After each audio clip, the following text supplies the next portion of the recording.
नमस्कार दोस्तों, आप सभी का स्वागत है। दोस्तों, एक बार यमराज और चित्रगुप्त यमलोक में बैठकर बात कर रहे होते हैं। तभी चित्रगुप्त यमराज से पूछते हैं, हे प्रभु, किस कारण से मनुष्य की अकाल मृत्यु होती है? कौन से मनुष्य को संतान सुख नहीं मिलता है और कुछ मनुष्यों की मृत्यु शिशु अवस्था में ही क्यों हो जाती है? इसके पीछे क्या कारण है? तब यमराज चित्रगुप्त को बताते हैं, हे चित्रगुप्त, तुमने उचित ही प्रश्न किए हैं। इन सभी प्रश्नों का उत्तर मनुष्य की आदतों में छिपा होता है। मनुष्य जिस प्रकार का आचरण करता है, उसे उसी के अनुसार सुख और दुख भोगने पड़ते हैं। मनुष्य की अकाल मृत्यु होने के पीछे भी उसकी आदतें ही कारणीभूत होती है। तुम्हारे प्रश्नों का उत्तर बताने से पहले मैं तुम्हें एक अत्यंत महत्वपूर्ण कथा सुनाता हूं। इस कथा में तुम्हें तुम्हारे सभी प्रश्नों के उत्तर मिल जाएंगे, इसीलिए तुम इस कथा को ध्यान से जरूर सुनना।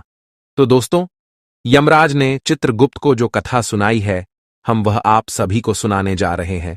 इस कथा में मनुष्य के आचार विचार, अच्छी और बुरी आदतें तथा जन्म मृत्यु के विषय में बहुत ही महत्वपूर्ण ज्ञान दिया गया है। इस ज्ञान को कभी आधा अधूरा नहीं सुनना चाहिए। तो चलिए बिना देरी किए शुरू करते हैं। यमराज कहते हैं, हे चित्रगुप्त, किसी समय की बात है, मध्य देश में एक अत्यंत सुंदर नगरी थी। उस नगरी में एक धनवान सेठ रहा करता था, जिसका नाम था आत्माराम। आत्माराम बहुत ही मेहनती था। उसने अपनी मेहनत से सारा धन इकट्ठा किया था। उसका बहुत बड़ा व्यापार था और साथ ही उसके पास बहुत सारा खेत था। पूरे नगर में आत्माराम जितना धनी इंसान कोई नहीं था। सौभाग्य से आत्माराम के 3 पुत्र थे और 2 पुत्रियां थीं। आत्माराम के सभी पुत्र पुत्रियों का विवाह हो चुका था। आत्माराम के 3 बेटे उसी के साथ रहते थे और उसके कामकाज में उसकी सहायता करते थे। आत्माराम का बड़ा बेटा किशन बहुत ही समझदार और बुद्धिमान था। वह अपने पिता के सारे काम संभालता था। छोटा बेटा गणेश भी खेत देखता था और खेत के सारे काम करता था, और तीसरा सबसे छोटा बेटा पढ़ाई करता था। आत्माराम के दोनों बेटों का विवाह हो चुका था और कुछ समय बाद पढ़ाई खत्म होने पर उसने उसके छोटे बेटे का भी विवाह करा दिया और उसे भी अपने व्यापार में काम पर लगा दिया। भगवान की कृपा से सब कुछ ठीक चल रहा था। कई वर्ष बीत गए।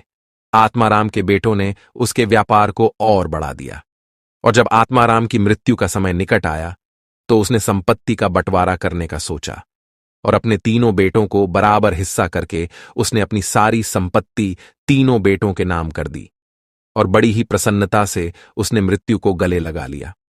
आत्माराम की मृत्यु के बाद उसके 3 बेटे अपने अपने हिस्से में मिली संपत्ति को संभालने लगे। ऐसे ही समय बीतता गया। आत्माराम के बेटे अपने अपने घर पर हर साल अपने पिता का श्राद्ध करते थे और नदी में जाकर तर्पण भी करते थे, जिससे आत्माराम की आत्मा को शांति मिले। आत्माराम के बड़े बेटे को 3 अत्यंत सुंदर पुत्र की प्राप्ति हुई। फिर छोटे बेटे को 2 पुत्र और 1 पुत्री हुई, लेकिन सबसे छोटे बेटे को कोई संतान नहीं हुई। बहुत साल बीत गए, लेकिन सबसे छोटे बेटे को कोई संतान नहीं हो रही थी। उसने कई उपाय भी किए, लेकिन उसे कभी संतान सुख नहीं मिला, जिस कारण से वह सदा ही दुखी और निराश रहने लगा। कुछ साल बीतने के बाद आत्माराम के छोटे बेटे की तबीयत अचानक खराब हो गई और वह बीमार रहने लगा। उसने अपनी बीमारी के इलाज में अपने पास की सारी जमा पूंजी खर्च कर दी। वह दूर दूर से वैद्यों को बुलाकर अपना इलाज करवाता था। बीमारी के कारण वह अपने कामकाज पर ध्यान नहीं दे पा रहा था, इसीलिए उसकी परिस्थिति और भी अधिक खराब होने लगी थी। उसने कई बार अपने भाइयों के पास मदद मांगी और उनसे उधार पैसे लेकर जीवन का गुजारा करने लगा था। कई वैद्यों को दिखाने के बाद भी उसकी बीमारी ठीक नहीं हो रही थी, जिस कारण से वह बहुत दुखी रहने लगा था।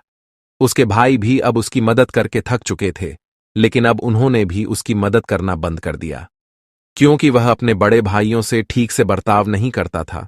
वह अपने भाइयों की उन्नति देखकर जलने लगा था और उनसे द्वेष करने लगा था, जिस कारण से वह और भी अधिक दुखी रहने लगा था। फिर एक दिन अचानक उसकी मृत्यु हो गई और फिर यम के दूत उसे लेने के लिए उसके पास आ गए। यम के दूत उसे घसीटते हुए यमलोक लेकर जाने लगे। फिर यमलोक पहुंचने पर उसे यमराज के सामने लाकर खड़ा कर दिया गया। वहां पर जाने के बाद वह छोटा बेटा रोता हुआ यमराज से पूछने लगा, हे यमराज, मैंने ऐसा कौन सा पाप किया है जिससे मुझे ये दिन देखने पड़े। मैं तो कितना अच्छा भला इंसान था, लेकिन किस कारण से मुझे अचानक रोगों ने ग्रसित कर दिया? किस कारण से मेरा सब कुछ नष्ट हो गया? ऐसा मैंने कौन सा पाप किया है? फिर यमराज कहते हैं, अरे मूर्ख, तूने अपने जीवन में बहुत पाप किए हैं। तेरी बुरी आदतों के कारण ही तुझे ये दिन देखने पड़ रहे हैं। तेरी अकाल मृत्यु का कारण भी तू खुद ही है। अब मैं तुम्हें बताता हूं कि तूने शास्त्रों के कौन से नियमों का उल्लंघन किया है, जिस कारण से तेरी दुर्दशा हुई है। जो भी मनुष्य शास्त्रों के नियमों का उल्लंघन करता है, उसकी भी दशा तेरे जैसी ही होती है। यमराज उस छोटे बेटे से कहते हैं, मनुष्य को हमेशा अपने 5 अंगों को साफ करके ही भोजन करना चाहिए। दोनों पैरों को तथा दोनों हाथों को और अपने मुख को जल से अच्छी तरह से स्वच्छ करके ही भोजन करना उचित होता है। इससे मनुष्य के शरीर से रोग दूर रहते हैं और व्यक्ति दीर्घायु बन जाता है। किंतु तूने तो बिना स्नान किए ही भोजन किया है। यमराज कहते हैं, भोजन शुरू करने से पूर्व उस भोजन के लिए भगवान को धन्यवाद देना चाहिए और संसार के समस्त प्राणियों को भोजन प्रदान करने की प्रार्थना करनी चाहिए। इस प्रकार से अन्न देवता को प्रणाम करके भोजन करने से मनुष्य को कोई पाप नहीं लगता है। लेकिन तूने ऐसा कोई भी कार्य नहीं किया। तूने कभी ईश्वर का धन्यवाद नहीं किया। तूने कभी प्राणियों को भोजन नहीं दिया, कभी द्वार पर आए भिक्षुक को अन्न नहीं दिया। इसी कारण तेरी यह दुर्गति हुई है। यमराज कहते हैं, जमीन पर बैठकर भोजन करना ही श्रेष्ठ होता है। बिस्तर पर बैठकर भोजन करने से मनुष्य के शरीर में रोग उत्पन्न होते हैं और उसकी आयु कम हो जाती है। तू बड़े आराम से बिस्तर पर बैठकर भोजन करता था, इसी कारण से तेरे शरीर में रोग निर्माण हुए। शास्त्र कहते हैं कि दहलीज पर बैठकर भी भोजन नहीं करना चाहिए, किंतु तूने इस नियम का भी पालन नहीं किए, जिससे तेरी धन संपत्ति भी नष्ट हो गई। दहलीज पर बैठकर भोजन करने से धन का नाश होता है। यमराज कहते हैं, 3 प्रकार का भोजन मनुष्य को ना ही करना चाहिए। जिस भोजन के ऊपर से कोई पैर रखकर चला गया हो अथवा कोई व्यक्ति भोजन को लां कर गया हो, ऐसे भोजन को कभी खाना नहीं चाहिए। ऐसा भोजन अशुद्ध हो जाता है। ऐसे भोजन को पशुओं को खिला देना चाहिए। दूसरों के द्वारा लांघा गया भोजन खाने से मनुष्य की आयु कम हो जाती है और उसके शरीर में भिन्न भिन्न प्रकार के रोग उत्पन्न होते हैं। यदि भोजन में बाल निकल आता है तो ऐसा भोजन त्याज्य हो जाता है। यदि अन्न में बाल निकलता है तो उसे ईश्वर को कभी प्रसाद के रूप में नहीं चढ़ाना चाहिए और ना ही स्वयं खाना चाहिए। ऐसा भोजन प्रेतों को प्राप्त हो जाता है। यमराज उसे कहते हैं, दूसरों के लिए परोसा हुआ भोजन भी नहीं खाना चाहिए। जो मनुष्य दूसरों का भोजन छीन के खाता है अथवा किसी को बिना दिए ही स्वयं उस अन्न का उपभोग करता है, उससे देवी अन्नपूर्णा रुष्ट हो जाती है। भोजन सभी में बांटकर खाना चाहिए।